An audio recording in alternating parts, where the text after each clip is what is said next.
Hi everyone, welcome back to our channel. ఈరోజు మన ఛానల్లో రెసిపీ టమాటో ఆలు కర్రీని అయితే ప్రిపేర్ చేశాను. ఈ కర్రీ అయితే ఆల్మోస్ట్ అందరికీ తెలిసే ఉంటుంది, బట్ తెలియని వాళ్ళ కోసం అయితే చెప్తున్నాను. ఫస్ట్ ఆయిల్ తీసుకొని అందులో ఆనియన్స్, పచ్చిమిర్చి అయితే వేసుకొని ఫ్రై అవ్వనివ్వాలి. అవి ఫ్రై అయిపోయిన తర్వాత అల్లం వెల్లుల్లి పేస్ట్ వేసి అది ఫ్రై అయిపోయిన తర్వాత పసుపును కూడా యాడ్ చేసుకోవాలి. యాడ్ చేసి తర్వాత కట్ చేసి పెట్టుకున్న ఆలుగడ్డ ముక్కలను కూడా ఇందులో వేసుకోవాలి. చూడండి, ఇలా కట్ చేసి పెట్టుకున్న అన్ని ముక్కలను ఇందులో వేసుకున్న తర్వాత ఆలుగడ్డ పీసులన్నిటిని పోపులో అయితే ఫ్రై చేసుకోవాలి. ఈ ముక్కలను అయితే పోపులోనే అయితే బాగా ఫ్రై చేసుకోవాలి. టమాటా వేయక ముందుకే ఆలుగడ్డ ముక్కలను అయితే బాగా ఫ్రై చేసుకోవాలి. చూడండి, ఇప్పుడు మనకు ఆలుగడ్డ ముక్కలు అయితే బాగా ఫ్రై అయిపోయినాయి కాబట్టి ఇందులో ఇప్పుడు మనం టమాటా ముక్కల్ని కూడా యాడ్ చేసుకుందాం.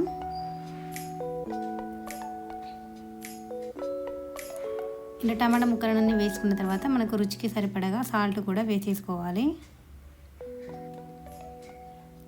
ఇలా వేసేసుకున్న తర్వాత ఇప్పుడంతా ఒకసారి కలుపుకున్నాక ఇప్పుడు మనమైతే మూత పెట్టుకొని ఉడికించుకోవాలి.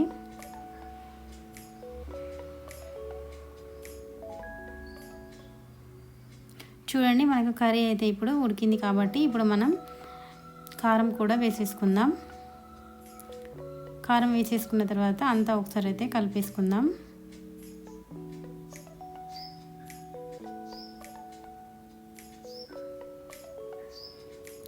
చూడండి, అంతా ఒకసారి కలిపేసుకున్న తర్వాత మళ్ళీ ఒక 2 మినిట్స్ అయితే మనం మూత పెట్టుకొని మగ్గించుకుందాం. ఇప్పుడు 2 మినిట్స్ తర్వాత చూస్తే మనకు కొంచెం ఆయిల్ అంతా సపరేట్ అయింది కదా. ఇప్పుడు కర్రీ మనకు రెడీ అయిపోయింది. ఇప్పుడు గరం మసాలాను కూడా వేసేసుకుందాం. వేసేసుకున్న తర్వాత కొంచెం కొత్తిమీరను కూడా యాడ్ చేసేసుకోవాలి. ఇలా యాడ్ చేసుకున్నాక కొత్తిమీర ఒకసారి కర్రీని అంతా కలిపేసుకుందాం.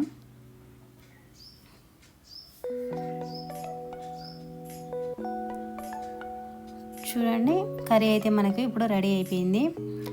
ఆలుగడ్డ టమాటా కర్రీ అయితే చాలా బాగుంటుంది, టేస్ట్ కూడా చాలా బాగుంటుంది. ఈ వీడియో అయితే తెలియని వాళ్ళ కోసం అయితే చేశాను. ఒకవేళ తెలిసిన వాళ్ళైతే ఈ వీడియోని హ్యాపీగా అయితే స్కిప్ చేయొచ్చు. చూడండి, కర్రీ అయితే మనకు రెడీ అయిపోయింది. టేస్టీగా ఉండే ఆలుగడ్డ కర్రీ అయితే రెడీ అయిపోయింది. చపాతీలోకైనా రైస్లోకైనా ఈ కర్రీ చాలా బాగుంటుంది. వీడియో నచ్చితే లైక్ చేయండి, షేర్ చేయండి, సబ్స్క్రైబ్ చేసుకోండి. మరిన్ని వీడియోస్ కోసం అయితే ఎస్ఎస్పీ వరల్డ్ వ్లాగ్స్ అనే ఛానల్ని ఫాలో అవుతుండండి. Bye bye.